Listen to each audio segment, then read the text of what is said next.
You'll be glad you saw this. MSNBC tried every trap in the book to get a reaction out of Democrat Senator Richie Torres, but was put back in their place in the most calm yet satisfying way I've seen. And the issue this time? It's the same devastating election loss that has left reasonable Democrats scratching their heads wondering why. And I think Senator Richie may have said it better than anyone else. And so for me, the lesson learned from the 2024 election is that voters of color can no longer be treated as a monolith or taken for granted.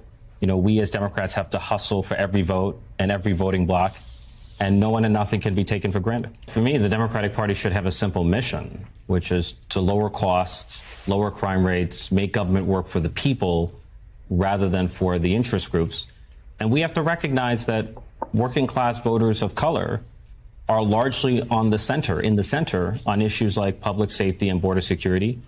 And we have to meet them where they are. If we swing the pendulum too far to the left, we risk alienating working class people of color. And working class people of color are no different from most Americans. Most Americans want the basics, an affordable cost of living, safe streets, secure borders.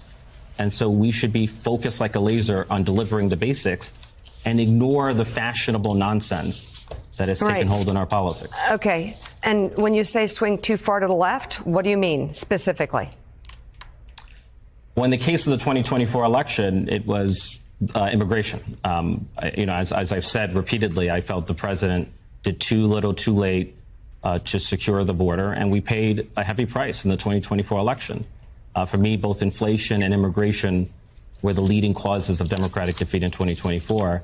And in the case of immigration, I felt like the Biden administration did make fatal miscalculations that cost us the election. That felt like a breath of fresh air among a Democrat establishment and media that has instead been blaming supposed racism and misogyny for the election loss. And I think even if you look at the hard statistics, it's impossible to deny that the modern Democratic Party this time had almost been hijacked by a far-left establishment party that drifted further and further from the average working class voter without even realizing it. By the way, I'd love you to be a part of these important conversations that we have every day, so be sure to subscribe and hit the notification bell to never miss out. Now, I love how Richie calls it fashionable nonsense with the abstract issues of identity that the modern Democratic Party has been playing politics on, when the most important voting issues across the aisle by far were immigration, cost of living, and domestic security. If you look at polls from places like Pew Research in the last few months before the election, you realize that most of what the Democratic Party was campaigning on with issues like abortion, climate, and identity actually appeared lowest on the list of bipartisan priority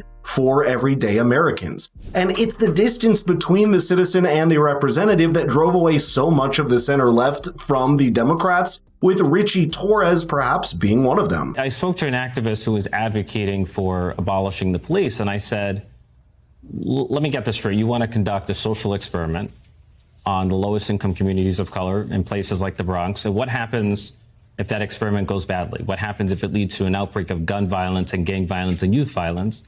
Like, you live in a wealthy white neighborhood in an ivory tower, insulated from the consequences of your utopianism, whereas my constituents are poor people of color who have to live with high costs and high crime rates. And we should be speaking to the lived experience of people of color.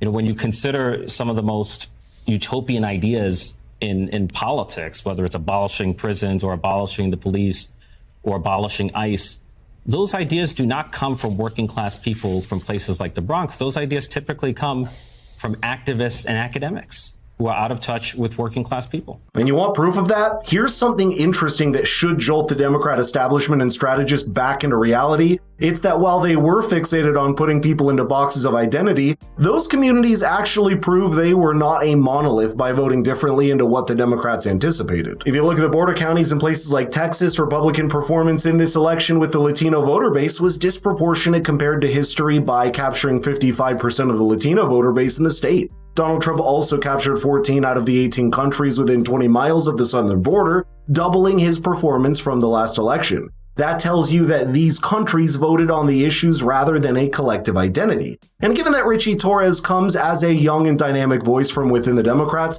I'm sure it struck a different chord when he wrote a scathing critical opinion piece recently saying, and I quote, "The original sin of the new left is that it speaks for people of color without actually speaking to them and listening. For if the new left actually spoke to people of color, it would never embrace movements like defund the police, it would never use terms like Latinx or Latina, and it would have never kept the Biden administration from acting decisively to secure the border in the face of an overwhelming migrant crisis, in the end, costing us the election, end quote. And for the Democrats, this is what speaks to their voter base, and it's about time they realize that. So, Congressman, you've spoke about how just now the Democrats have lost at least a portion of their base, this idea of the black, brown, and white voters together. But yet at the same time, we are seeing just now from the new administration memos going out to federal agencies last night saying to pause, to put on leave anyone who they deem a DEI hire, which it is being interpreted as the first step towards eliminating those people. So get us, first of all, just those positions. So give us your reaction just to that news, but also how do you then rectify this? How do you square the circle here from more voters leaning towards Trump, even as his administration takes these steps? Look, I disapprove of the actions of the Trump administration. And for me, Trump lacks the character to be president of the United States. But I'll speak bluntly. I'm just not aware of I've never had a constituent tell me that his or her highest priority was DEI. My constituents tell me we're concerned about crime rates, about the cost of living, about housing. We want you to focus on those issues. And so that's where my priority is going to lie. I obviously disapprove of just about everything Donald Trump has done so far. But we have to focus on the issues that matter to voters. Richie's quite young, being in his 30s right now, and I think that begs the question, can this reasonable leftist thought take back the reins of the Democratic Party from within? Or will he follow the path of people like Tulsi Gabbard by being completely disillusioned with the fear of left-dominated Democratic Party and just switching teams? Only time will tell, but it certainly is true that if the Democrats want a chance at redemption in the eyes of the working class voter, that is the kind of words they need to speak to them, and I think Richie Torres understands that. Look, I feel like we should, and this is true of every elected official, we should always challenge ourselves to ensure that we're remaining in touch with our constituents, because when you're in Washington, D.C., you can easily become out of touch, you can easily become insulated.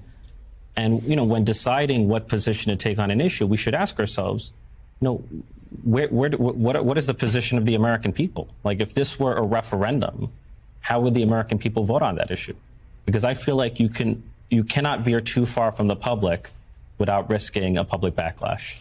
And on immigration, the pendulum was swung so far to the left that it has led to a public backlash that has made our country more restrictionist, more right-wing, more reactionary, not less. Precisely. If the Democrats have anyone to blame even for a reactionary force like Donald Trump, it is themselves. If the Democratic Party had stuck to its working class credentials instead of being subsumed by woke identity politics, we wouldn't have seen such a large exodus of the center and center left voter base toward the Republicans in the last two elections. But let me know in the comments if you think the party can reverse that in the coming years, because it certainly will require a radical rethink from within that's just as hard to imagine could happen right now.